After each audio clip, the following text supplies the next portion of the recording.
Clarence is one of those Cartoon Network shows that I generally think is a hidden gem that got unfairly overlooked. People typically focus on their first impressions or the show's creator instead of actually looking at what it has to offer, which is sad because I resonated with the show as soon as it dropped. Sure, it's funny, sure, it's inventive, but it's one of those slice of life childhood shows that gives you rose tinted glasses at times, but also is pretty blunt with how these experiences make you feel, either from a child's perspective or looking back on them as an adult. I think that's what makes the show work regardless of what age you're at. Considering I view Hey Arnold as the gold standard for shows like this, and Arf at a very close second, I think Clarence succeeds. Now there are a lot of episodes that are really good. I blame CN scheduling for not being able to watch all of them from season 2 onwards, and look, I'm easy to impress. If you make me laugh, I'll love you. So episodes like Pilot Expansion, Rough Riders Elementary, Rise and Shine, and Average Jeff are some of my favorites, but they're not the ones I'm going to talk about here.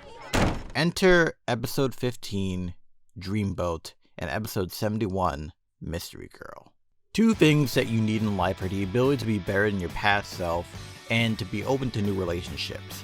And I think both these episodes tackle these respective ideas quite well. These aren't just ideas that you have to encounter when you're at the precipice of childhood. You're going to constantly relearn these ideas for the rest of your life. Being your best self means you're traveling towards the future, towards uncertainty, but it doesn't have to be a bad thing. Sumo has always been the type of kid to go to the beat of his own drum, much to the chagrin of people around him. He's naturally rebellious, which in the trio of him, Jeff, and Clarence is the spice of life and complements them well. However, when he's by himself, he doesn't have anyone to bounce off of. At home, he's not taken seriously at all, barely visible to his parents and family. So when he announces to everyone that he's going to build a boat himself, he becomes visible. For about 5 seconds. His father says he'll believe it when he sees it. There's no reason for anyone to have any faith or expectations in sumo, and while operating on spite is a motivator and it does work for some people, it doesn't always work in the long run. Are you achieving for the sake of yourself, or are you achieving for the sake of having other people's approval? It's not a bad thing to want the approval or recognition of achieving in your own right.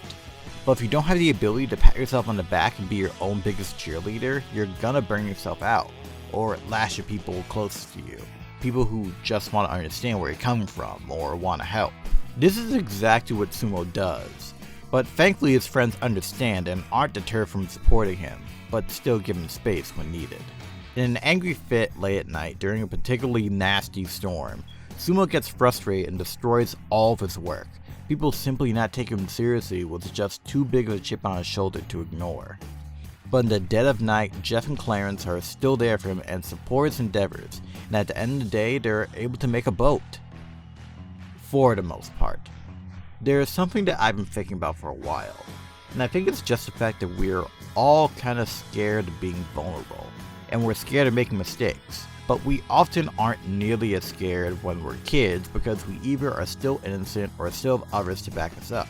As we get older and become more aware of social rules, we're often too scared to take any first step towards what we really want in life.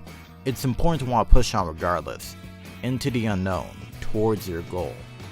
Even if you don't make it, the fact that you tried says more about you than anyone else. As long as you're willing to keep trying, you'll become a better person. Can I go now? Mystery Girl is a much later episode of Clarence, and honestly one that I think will age wonderfully, especially with kids in the current era we're in. Human beings are naturally social creatures and crave social relationships, and friendship is a universal one. Simply being able to bounce off ideas with someone, be supported by someone through thick and thin, means so much to someone who may genuinely need it. However, it's not just about the number of connections that we have, it's the connections themselves and what they have to offer us as individuals. The whole episode revolves around Clarence accidentally befriending a girl named Bella while making prank phone calls with Jeff and Sumo. As time goes on, Clarence and Bella end up talking a lot, like all the time. There is a point in which Jeff and Sumo kind of feel neglected as a result, and it's easy to understand.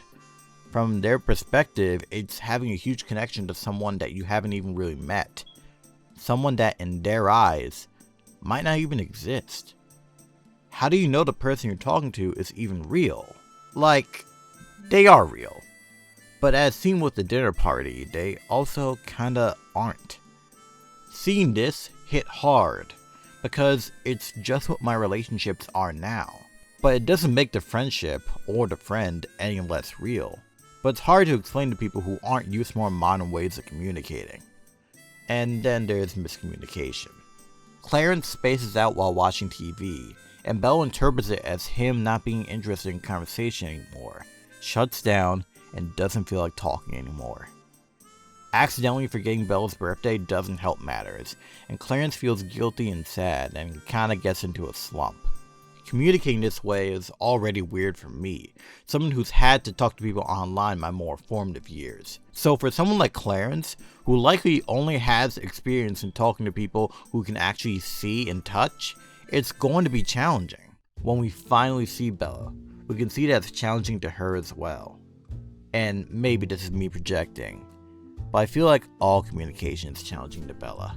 Clarence is goofy, loud, unpredictable, but ultimately very kind-hearted. However, he is extroverted naturally, while Bella, with her hunched posture, more reserved body language, and the fact that we can't even see her eyes to look at what emotion she's feeling, indicates to me that she's very introverted.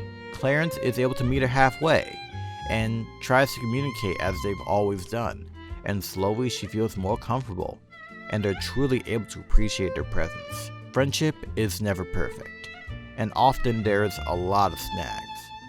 But whenever you find someone that really gets you, it's a feeling that words often can't describe.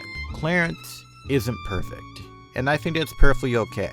Growing up isn't perfect, childhood isn't perfect, we aren't perfect. Life is about embracing our own imperfections and experiences that help us grow as people, even if we aren't always fully in control of them. What's important is not only that we learn from these experiences, but sharing the positive ones with others. Sometimes you want to laugh, sometimes you want to cry, sometimes you just want to go nuts. All of these are valid. What's important is that we have positive experiences worth looking back on, and share those with those closest to us, no matter what age you are. I think that as long as you keep that in mind, things will be okay.